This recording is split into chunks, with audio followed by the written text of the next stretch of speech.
Bringing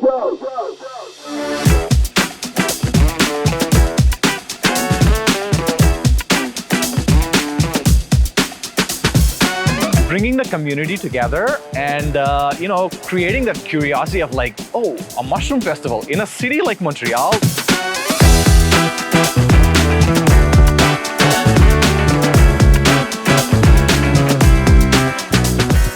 My name is Bala Yeruva, and I'm the founder of the Montreal Mushroom Festival. Basically, the festival comprises three main components. The first one being the education component. We have a bunch of experts in the field talking about several aspects of fungi, whether it be functional mushrooms or how to cook with mushrooms, psychedelics, sacred earth medicines. That's the educational component. And the second component is the Mushroom Bazaar, which is basically like free for all. Anybody with or without a ticket is allowed to come check out the Mushroom Bazaar. And this is a good opportunity for local artisans to like showcase and sell their mushroom themed and consciously made items. And the third component also is like, we really wanted to like bring people together, right? So music is one good way of doing it. And as part of that, we have some sonic odyssey with live mushroom sounds. And we also have like musical storytelling, amazing DJ sets. It's a full meal, I would say. You know, I came on board in February, basically as sort of Bala's right-hand man. He called me up. We had met at a yoga camp years ago, and we bonded back then. And we both have a love for mushrooms, so it was kind of an obvious choice when he called me up and said, "You want to build this thing?" He told me of this dream he had, and he was like, it was months ago, I think, back in the winter of last year, and we were both at a market. I was selling some of my artwork, and he was selling his functional mushrooms, and he was like, "I would love to create an event and a festival," and I was like, "You know what? Like, your heart is in it. Like, I'd love to help you out." And I said, "Yeah, let's go." And just since then, it's been nose to the grindstone, trying to make the first edition, and here we are. I met Bala through Georgia, who's doing all the design and the scenography here, and that's how I got involved. I think he has a nice story of how he healed himself, and the vision he wants to share is very beautiful, and that's why I choose to jump in the project. My background has nothing to do with mycology or anything of this sort.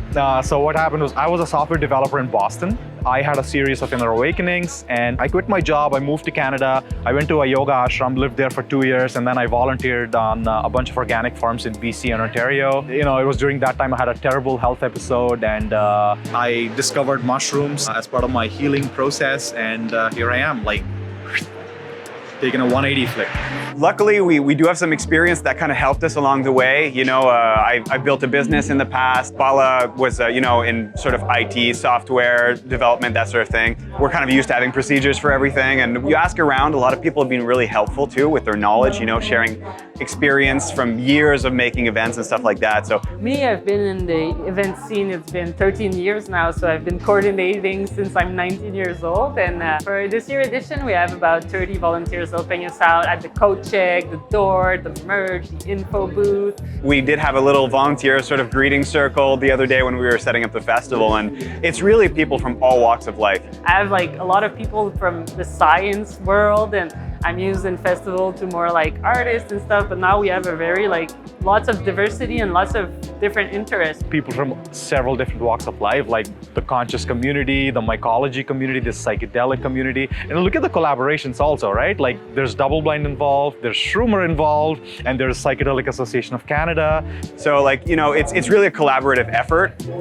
And it's not just planning, there's also like a great degree of sort of giving a direction to people and letting them run with it, and just having that trust that like, okay, their heart's in it, let's see what they do with it, just. When I explained the idea to Georgia, she was an easy sell, and she created an amazing decor and art direction. sometimes, you go to a conference and it's really bright lighting, you're sitting there all day, it's kind of stale. It's like, for me, my mind can wander. I mean, I guess I just connected into it, and I was like, what kind of space would I like to be in? Really connected to the medicinal mushrooms. So as you'll see the backdrop for the main stage is a turkey tail mushroom. We have shiitake mushrooms.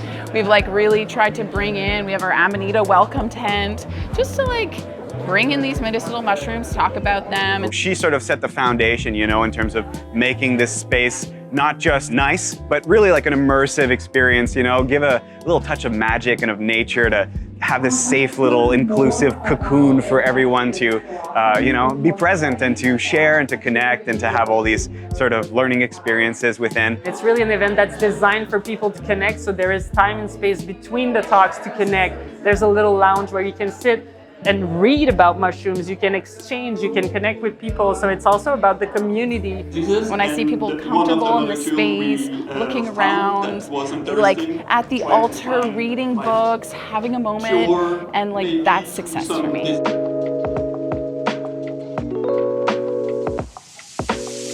I've seen a few other mushroom festivals, and one thing that always took me by surprise is that some festivals, I think, they tend to be a little shy about the psilocybin aspect of mushrooms, and it still is kind of like, you know, even within the mushroom community, like a lot of mycology folks, they still like have that stigma. It's like, okay, so talking about reishi is okay, talking about mycology or like growing mushrooms is okay, but talking about psilocybin is not okay. Like, I really do think that psychedelics can help us to grow as people and just become better. I've had experiences on them, you know, that have been sort of like keystone moments in my life. That's why with MMF, what we're trying to do is like, we want to bridge that. We want to bridge the psychedelic, the gap between the mycology community with the psychedelic community. People tend to fetishize these experiences sometimes and make it like too central.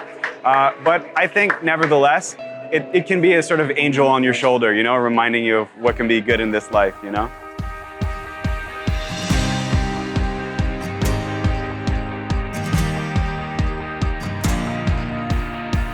With MMF, like also with the choice of like talks and on our workshops and panel discussions, we gave equal weightage to psychedelic talks and mycology related talks.